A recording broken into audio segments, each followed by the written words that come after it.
Olá, seja bem-vindo a mais um programa da Convenção Batista Paranaense. Para nós, como sempre, é uma alegria chegar até a sua casa, chegar até você, nesse momento em que está dedicando esse tempo para ouvir, acompanhar algo que nós queremos compartilhar contigo. E o nosso desejo, de verdade, do nosso coração, é que este sábado, domingo, amanhã, seja realmente um fim de semana abençoado para você. Queremos que o programa da Convenção Batista possa ajudá-lo a, com esperança e fé, enfrentar a sua vida, o seu dia a dia e ter realmente uma vida mais abençoada. No programa de hoje, nós temos o privilégio de conversar com o pastor Cláudio Alberto Andrade, que é o presidente da Convenção Batista Paranaense. Ele, com muito carinho, nos recebe, no dia de hoje, está conosco aqui e vamos conversar um pouquinho sobre a convenção, o que nós fazemos e, acima de tudo, o que nós cremos. Pastor Cláudio, muito obrigado pela sua presença, uma grande alegria tê-lo com a gente.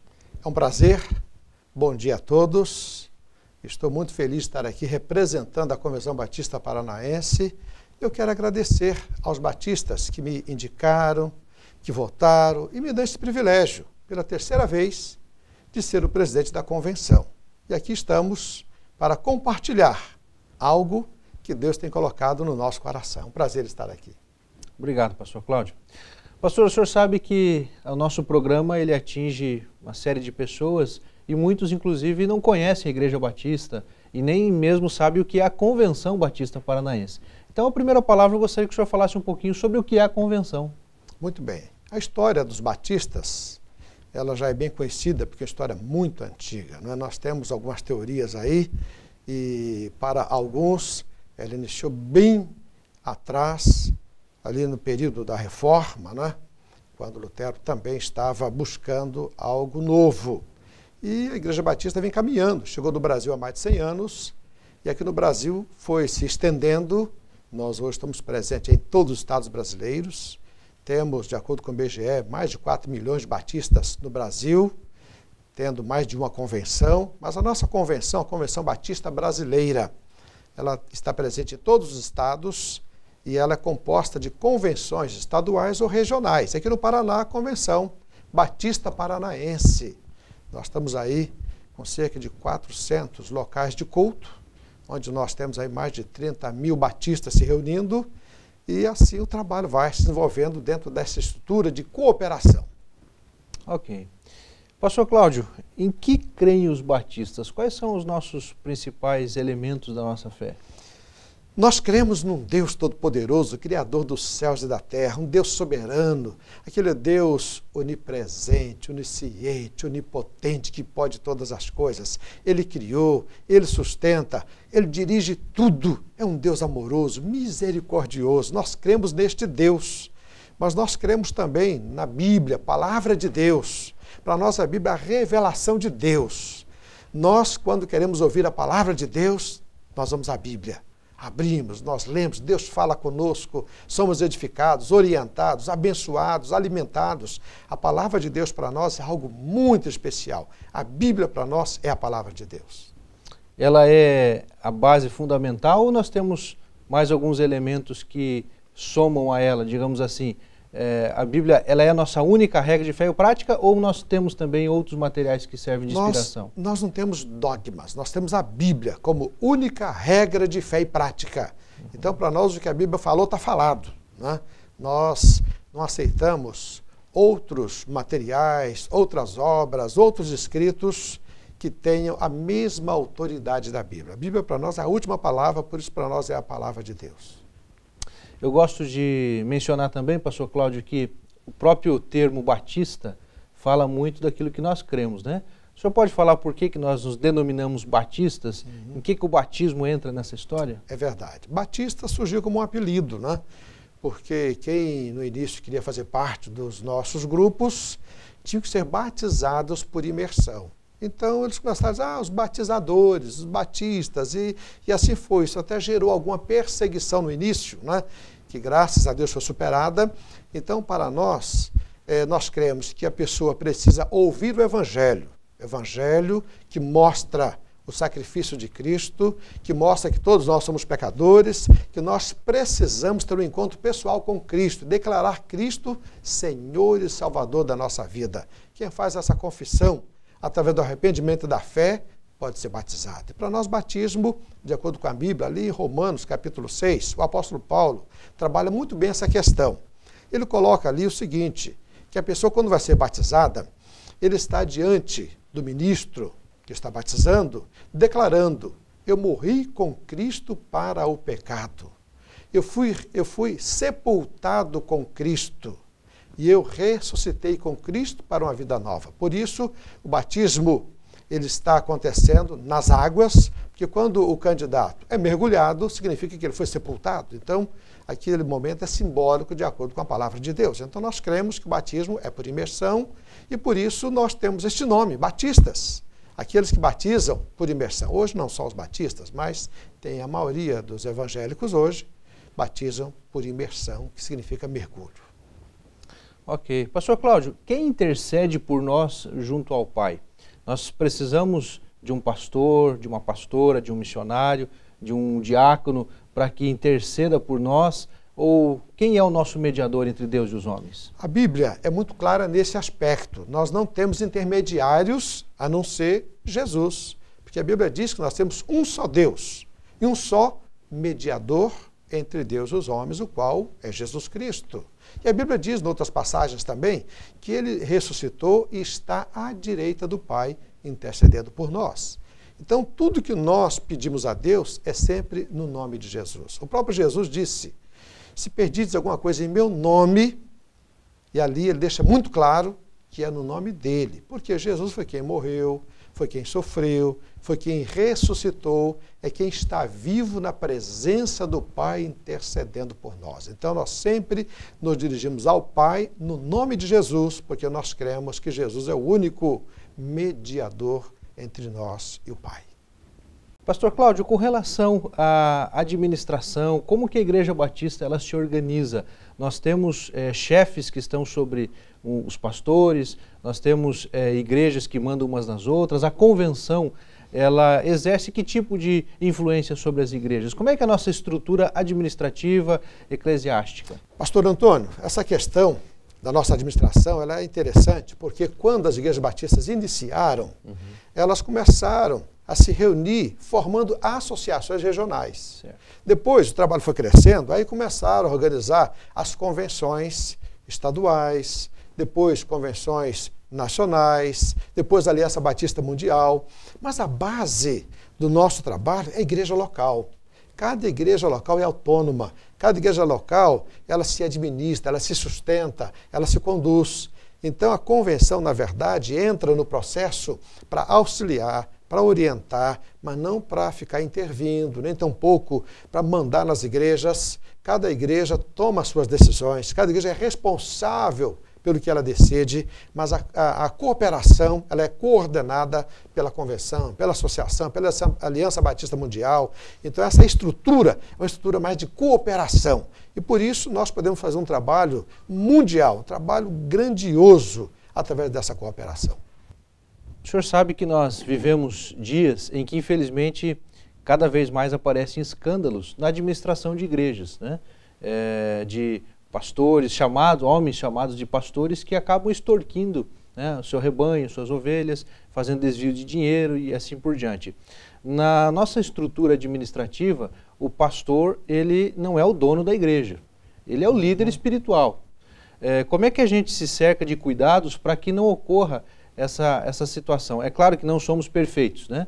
Onde há seres humanos estão passíveis de falhas, mas existe algum cuidado para que as contas da igreja sejam examinadas? Como é que funciona esse aspecto prático? Veja bem, essa questão de escândalos ela é antiga, começou lá com Jesus, quando a Bíblia diz que Judas era o tesoureiro, ele roubava o dinheiro do ministério de Jesus. Então a gente corre sempre um risco. Por isso as igrejas batistas têm sua assembleia, que é aberta para toda a igreja, onde há prestação de contas, onde nós temos conselho fiscal, examinando tudo, onde as coisas são muito transparentes. E o pastor, às vezes é o presidente da igreja, nem sempre, em alguns casos ele é o presidente, mas isso não significa que ele vai mandar em todo mundo, ou seja, a diretoria é composta de muitas pessoas, pessoas que acompanham, que examinam. Então, eu fico feliz porque o nosso sistema é muito transparente, não é? Onde as pessoas têm liberdade de chegar no tesoureiro, pedir as notas para olhar e ver o relatório, tirar dúvidas. E no momento de discussão na própria Assembleia, essas dúvidas são tiradas. Então, é tudo às claras e isso alegra muito o meu coração. Eu sei, pastor Cláudio, que uma das suas grandes alegrias, uma grande paixão e amor é a obra de missões. A obra missionária é uma das marcas dos batistas? Os batistas são conhecidos como um povo missionário. E, de fato, missões modernas veio através de William Carey, que era batista, e a partir daí começou um despertamento missionário. E hoje nós temos aí os batistas, temos os americanos com a maior agência missionária do mundo.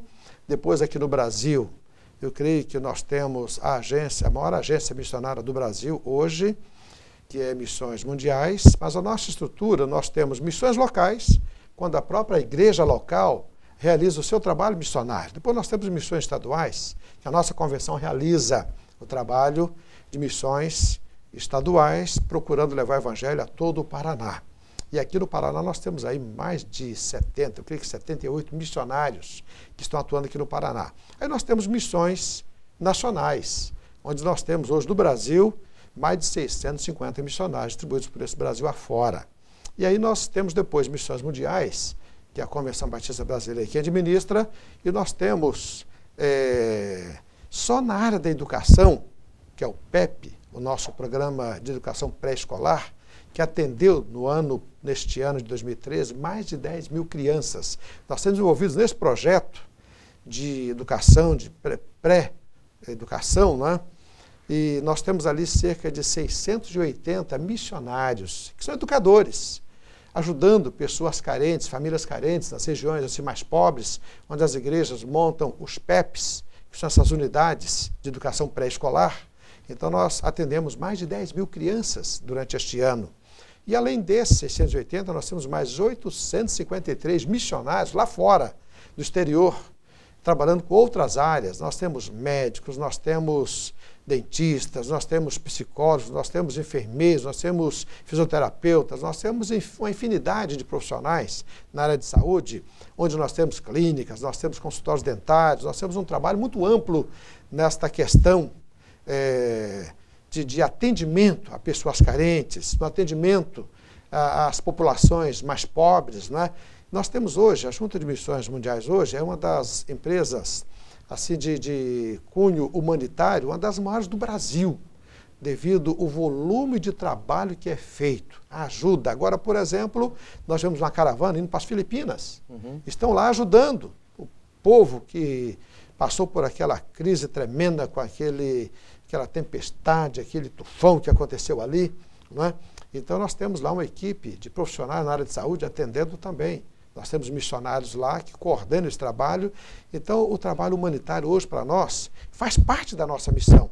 Nós olhamos para o homem de uma maneira completa, não só no seu espírito, mas também no seu corpo, na sua alma. E nós podemos atender o homem no seu todo. Então, missões para nós é prioridade, é tarefa mesmo ponderante na vida das nossas igrejas, na nossa vida como pessoas. O senhor acaba de mencionar na sua palavra acerca do cuidado do ser humano de forma completa. O senhor entende que nós, como batistas, devemos realizar a missão de forma integral ao ser humano? Cremos. Como batistas, nós entendemos que o evangelho tem que alcançar o homem todo. Todo o evangelho para o homem todo, nas suas necessidades espirituais, físicas e emocionais. Ou seja, a sociedade tem suas carências. E quando o evangelho chega, ele tem que fazer diferença. Então, ele tem que atender todas as áreas. É um homem completo. Nós não podemos pensar só na alma, só no espírito, só no espiritual. Não, nós temos que pensar em todas as necessidades do ser humano. A igreja está aí para fazer diferença.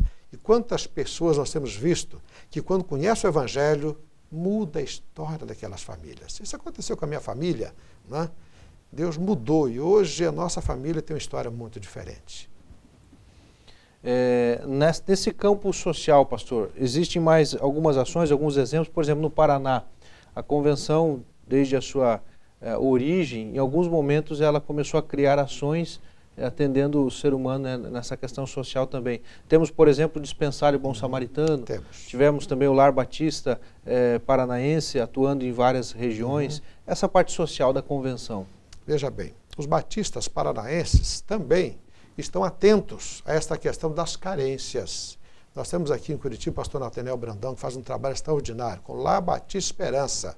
E nós temos também, ali em Tagaçaba, o Dispensário Bom Samaritano, nós temos lá em Londrina, nós temos em outros lugares aí, Nova Londrina, outros lugares, nós temos também atuado nesta área social, procurando atender as pessoas. Então nós estamos atentos também. É verdade que fazemos pouco, mas o nosso desejo é fazer cada vez mais, e à medida do possível que conseguimos recursos, nós vamos envolvendo, porque a nossa visão é esta.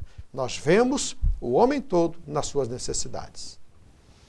Pastor Cláudio Alberto, o senhor atua como pastor, né? Hoje é o presidente e representante da convenção, também é representante da Junta de Missões Mundiais, aqui na região sul do nosso país. E na sua experiência pastoral, né? Como pregador do Evangelho, sei que o senhor também já plantou igrejas, né? Inclusive aqui no Paraná, São Mateus do Sul, na Lapa, aqui em Curitiba. Qual a sua compreensão acerca da necessidade espiritual das pessoas? Gostaria que o senhor trouxesse uma palavra àqueles que nos acompanham, falando do amor de Deus, falando daquilo que nós cremos. Muito bem. Veja bem, nós estamos neste mundo de passagem. Muitas pessoas pensam que vão viver aqui para sempre. Ou até alguns pensam que morreu, acabou. Não.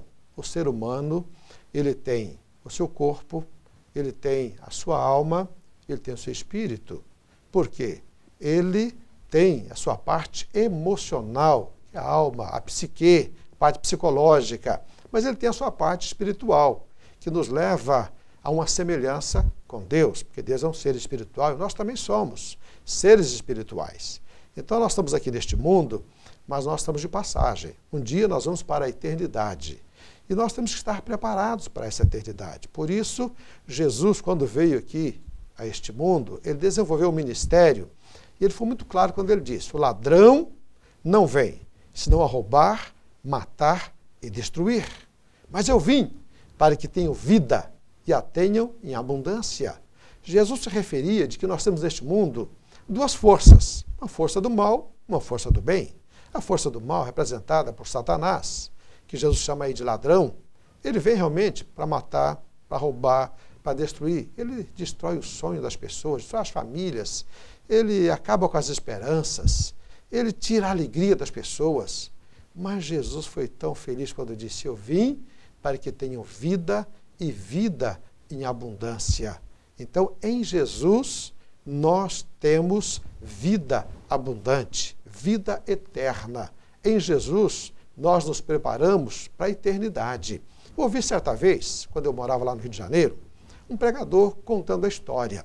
Ele dizia a respeito de um mendigo que, passando por uma determinada rua, ele viu uma casa muito linda, uma casa antiga, coisa linda, aquela obra de arte, mas estava abandonada. Como ele viu que estava abandonada, ele arrumou um jeitinho de conseguir lá uma brecha e entrou naquela casa. Levou com ele aqueles sacos velhos, cheios de lixo, de sujeira, de coisas velhas que ele foi catando pela rua, e ali ele se apoderou daquela casa e logo já foi acendendo um foguinho ali na sala, no piso da sala, onde ele esquentava a sua marmita, e ali também ele acabou levando toda aquela sujeira, e quando ele olhou para o teto, ele viu um lustre muito antigo, muito bonito, algo extraordinário, antiguidade, de muito valor, e ele foi dando um jeitinho de arrancar, levou, vendeu para fazer um dinheirinho, mas quando ele viu que havia ali torneiras banhadas a ouro, ele foi tirando também.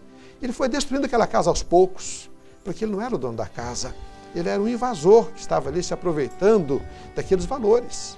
E aí, o outro homem, muito rico daquela cidade, passando por ali, também viu a casa, gostou, ficou admirado, procurou encontrar os donos, que eram os herdeiros, E ele comprou aquela casa, pagou um valor tão elevado, pagou muito caro naquela casa. E a primeira coisa que ele fez foi limpar aquela casa.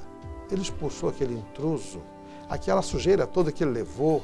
Ele limpou, tirou toda aquela sujeira e ele foi recompondo, reconstruindo, restaurando aquela casa, colocando um novo lustre, novas torneiras, tudo direitinho, deixando tudo original, tudo limpo, tudo belo, tudo muito gostoso. E aí nós podemos ver a aplicação. E Satanás também vem e quando ele encontra uma brecha, ele entra na nossa vida. Essa vida de tanto valor, essa vida bela que Deus nos deu. E ele vem trazendo com ele sujeiras, vícios, prostituição, drogas. E ele vai destruindo, vai tirando os nossos valores. E nós vamos perdendo os nossos valores. E ele vai tomando conta de tudo e vai colocando cada vez mais sujeira aqui dentro da nossa vida, até que Jesus veio e pagou um preço tão alto. Pagou com a própria vida, derramando o seu sangue por nós. E ele, deste modo, quando você permite, ele entra, ele faz a limpeza, ele restaura, ele deixa tudo limpinho, e ele vai abençoando, e ele nos prepara para a vida eterna. Então eu pergunto, você já convidou Jesus a entrar na sua vida? Porque Satanás não pergunta se pode entrar, ele chega e ele invade. Mas Jesus não, Jesus, ele é camarada. Ele disse o seguinte, se alguém quiser vir após mim, ou seja, ele não obriga ninguém, é você quem convida Jesus a entrar na sua vida, para que ele possa fazer a limpeza, para que ele possa trazer vida, vida abundante, para que ele prepare você para ir para o céu, viver eternamente com o Pai. É isso que Jesus veio. E você só terá certeza de vida eterna se entregar sua vida a Jesus e aceitá-lo como seu Senhor e seu Salvador pessoal. Pastor Cláudio, nosso programa está chegando ao final, ele passa muito rápido e eu quero agradecer imensamente a sua boa vontade de estar aqui, de trazer esse compartilhar, essa última palavra que o Senhor deixou aqui, uma palavra de esperança, de fé, àqueles que nos acompanham. Muito obrigado pela sua presença, que Deus continue o abençoando nas suas responsabilidades, também como esposo, como pai, que Deus lhe dê ânimo, coragem e muita vitória.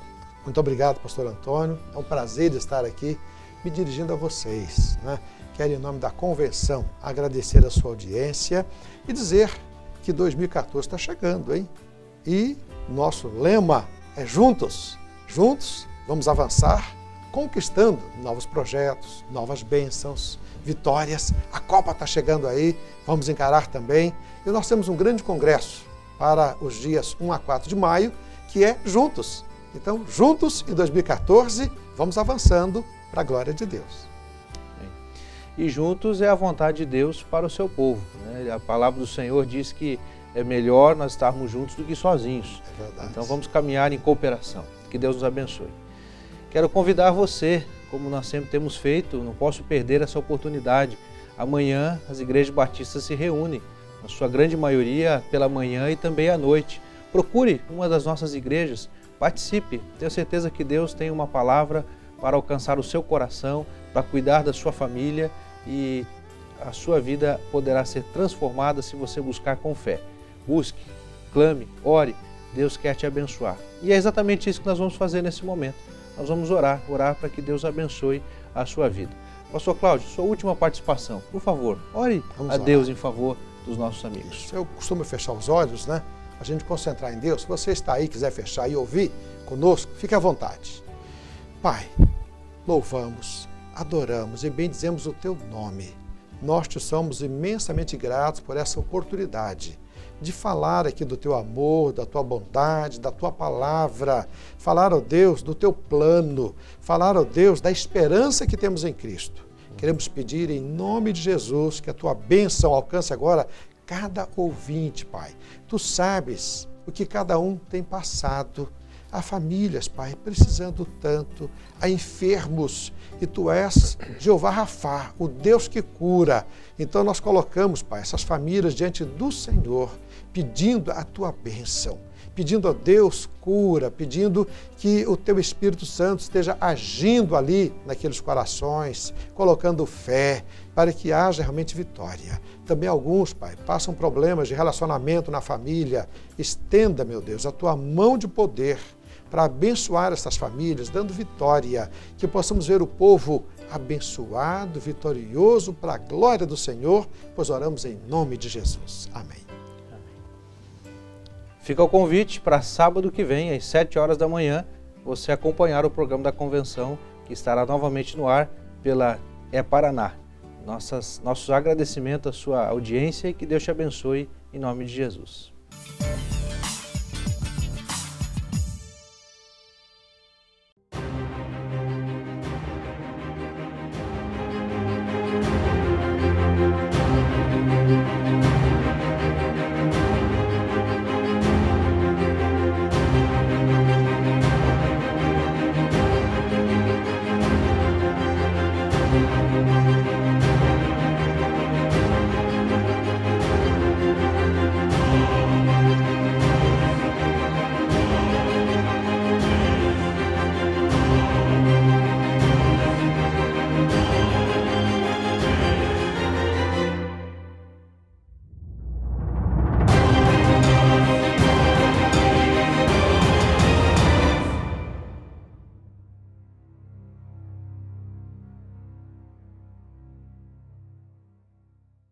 Olá, meu irmão, olá, minha irmã. Mais uma vez chego até você para convidá-lo para mais um grande evento dos batistas paranaenses. Em Foz do Iguaçu, ano que vem, 2014, 1 a 4 de maio. Marque essa data na sua agenda. Estaremos juntos, o povo batista paranaense, no congresso chamado de Congresso da Família Batista Paranaense. O Congresso Juntos. Por que juntos? Porque todas as organizações da Convenção Batista Paranaense se juntam para promover este grande momento de confraternização, edificação, adoração. Foz do Iguaçu te espera. As organizações da Convenção, juntas, estamos promovendo este grande evento para que você possa crescer cada vez mais. Esteja com a gente. Espero você lá, 1 a 4 de maio, Foz do Iguaçu.